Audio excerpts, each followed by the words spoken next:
اعوذ باللہ من الشیطان الرجیم بسم اللہ الرحمن الرحیم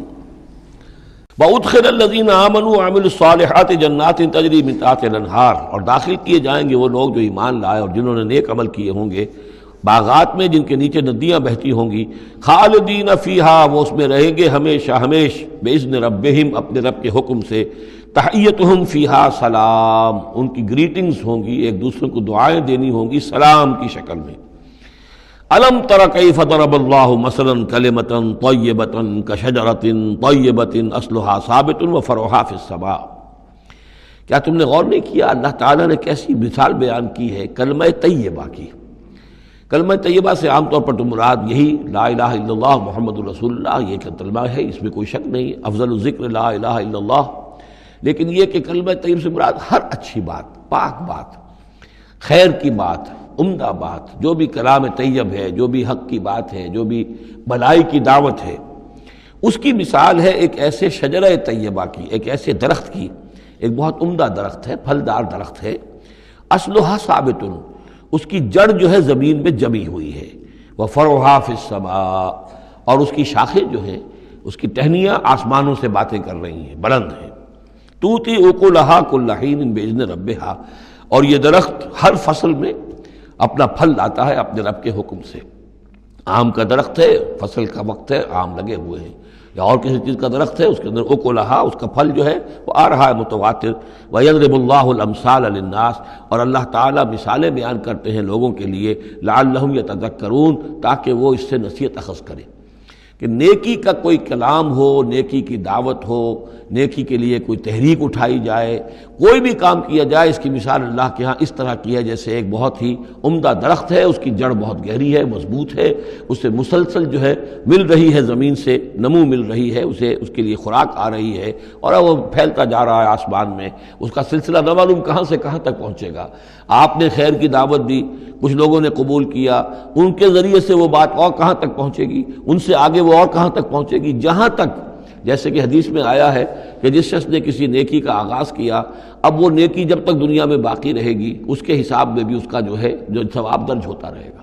اور جس نے کوئی بری شے کا آغاز کیا، کوئی غلط حرکت اور غلط کوئی رسم شروع کی، جب تک وہ باقی رہے گی دنیا میں تو اس کے جو بھی لوگ اس سے گناہ کمائیں گے تو اس کا گناہ اس کے حساب میں بھی درج ہوتا رہے گا۔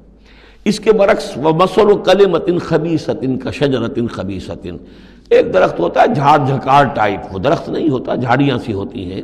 مثال گندی بات کی ایسے ہے، گندی بات ہو، بری بات ہو، کلمۃ خبیثۃ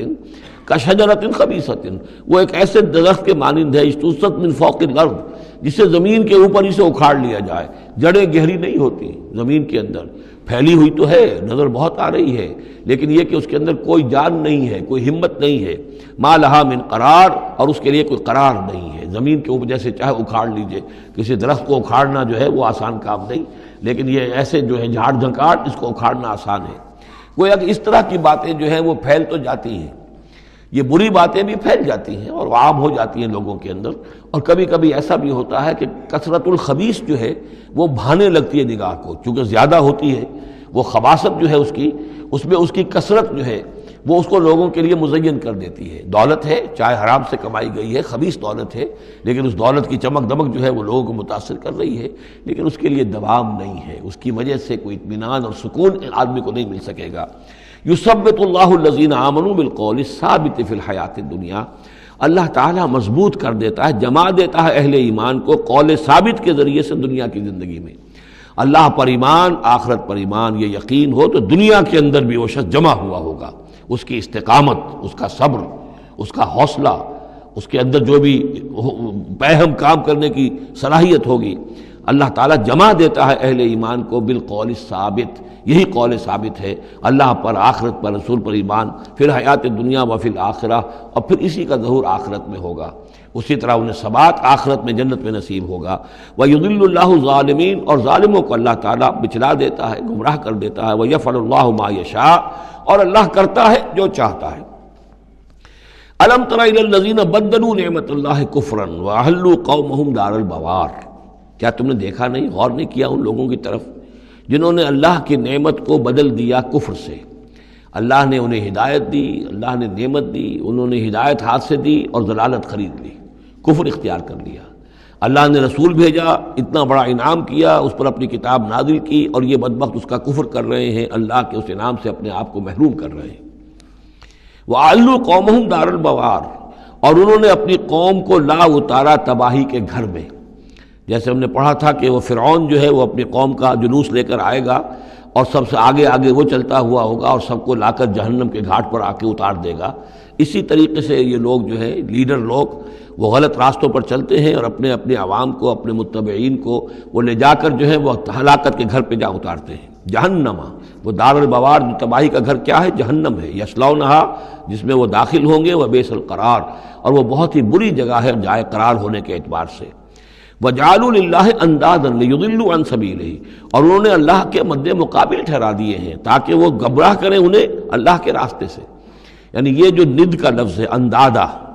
یہ سورہ بقرہ کے تیسرے رکوع میں بھی آیا تھا، وَلَا تَجْعَلُوا لِلَّهِ أَندَادًا وَأَنْتُمْ تَعْلَمُونَ، تو ند کہتے ہیں مد مقابل کو، اور اس میں اس حد تک باریک بھی نہیں ہے کہ حضور نے فرمایا صلی اللہ علیہ وسلم، ایک صاحب نے ایسے ہی اپنی بغیر، یعنی یہ نہیں تھا کہ انہوں نے جان بوجھ کر حضور کو برابر کرنا چاہا اللہ کے، لیکن ایک محاورے کے انداز میں کہہ دیا ما شاء اللہ و ما شئت، جو اللہ چاہے اور آپ چاہیں۔ آپ نے فرمایا جعلتنی للہ ندن، کیا تم نے مجھے اللہ کا مد مقابل بنا دیا ہے؟ مشیت صرف اسی کی ہے، ہاں اس کی مشیت کے تحت کوئی میری خواہش پوری کر دے اللہ تعالیٰ، لیکن اس کی مشیت سے ہوگا، اذن اس کا ہے، کسی اور کا اختیار نہیں ہے۔ تو جن لوگوں نے اللہ کے لیے انداد مقرر کر دیے ہیں، ضد اور ند مد مقابل، لیضلوا عن سبیلہ، تاکہ بہکائیں لوگوں کو اس کے راستے سے، یہ جھوٹے معبودوں کا انہوں نے ڈھونگ رچایا ہے تاکہ اللہ کی بندگی سے ان کو بچلا سکیں۔ قل تمتعوا، کہیے اچھا رہ لو، بس لو، ساز و سامان سے فائدہ اٹھا لو، دنیا کی زندگی میں جو مزے اڑانے ہیں اڑا لو، فإن مصیرکم الی النار، پھر تمہارا جو ہے لوٹنا وہ تو آگ ہی کی طرف ہے، جانا ہے تمہیں آگ کے اندر۔ قل لعباد الذین آمنوا یقیموا الصلاۃ، کہیے میرے ان بندوں سے، اب دیکھیے یہاں نوٹ کیجئے، قل لعباد الذین آمنوا، یا ایھا الذین آمنوا نہیں آیا، براہ راست خطاب مکی صورتوں میں میں نے کہا ہے شاذ، سورہ حج میں ایک جگہ ہے، لیکن یہ کہ اس کے بارے میں چونکہ اختلاف ہے کہ وہ سورت مکی ہے کہ مدنی ہے، وہ علیحدہ ہے، اس پر جب ہم غور کریں گے۔ پورے مکی قرآن میں یا ایھا الذین آمنوا اصطلاحاً یہ خطاب نہیں ملے گا آپ کو، حالانکہ اب یہاں قل عبادی، اے نبی کہہ دیجئے میرے بندوں سے جو ایمان لائے، یا ایھا الذین آمنوا کے بجائے۔ اب یہ کہ اس میں اللہ تعالیٰ کی کیا حکمت ہے، جو بات میری سمجھ میں آئی تھی وہ میں نے آپ کو بتا دی تھی کہ یہ یا ایھا الذین آمنوا امت کے لیے خطاب ہے، اور امت کی حیثیت جو بنی ہے محمد رسول اللہ صلی اللہ علیہ وسلم کے ماننے والوں کی، وہ ہوئی ہے مدینے میں آ کر، جبکہ ایک امت کی شکل انہوں نے اختیار کی، اور تحویل قبلہ کے ذریعے سے یہ وہ ایک مستقل امت ہونا ان کا اللہ تعالیٰ نے واضح کر دیا، اور یہ کہ اس مقام سے جس پر کہ یہود فائز رہے 2000 برس، اب ان کو وہاں سے معزول کر کے اب اس امت کو وہاں پر نصب کیا جا رہا ہے۔ اس کے بعد سے یا ایھا الذین آمنوا، یا ایھا الذین آمنوا، اور اس میں اہل ایمان بھی اور منافق بھی، جو بھی اسلام کا دعویٰ کرے وہ اسی خطاب کے تحت آ جائیں گے۔ قل لعباد الذین آمنوا، اے نبی کہہ دیجئے میرے ان بندوں سے جو ایمان لائے ہیں، یقیموا الصلاۃ، وہ نماز قائم رکھیں، وینفقوا مما رزقناہم، اور جو کچھ ہم نے انہیں دیا ہے اس میں سے خرچ کرتے رہیں، سرا وعلانیۃ، کھلے بھی اور چھپے بھی، اعلانیہ بھی اور مخفی طور پر بھی، من قبل ان یاتی یوم، اس سے پہلے کہ وہ دن آ جائے، لا بیع فیہ ولا خلال، کہ جس میں نہ کوئی بیع ہوگی، نہ کوئی لین دین سودا خرید و فروخت ہوگی، اور نہ کوئی دوستی کام آئے گی۔ یہ آیت بہت قریب ہے وہ جو آیت سورہ بقرہ میں آیت الکرسی سے پہلے ہے، یا ایھا الذین آمنوا انفقوا مما رزقناکم من قبل ان یاتی یوم لا بیع فیہ ولا خلۃ ولا شفاعہ، وہاں تیسری شے کی اور کیٹیگوریکل نفی ہے، وہ دن کے جس میں نہ کوئی بیع ہوگی، نہ کوئی دوستی ہوگی، اور نہ ہی کوئی شفاعت ہوگی۔ صدق اللہ العظیم۔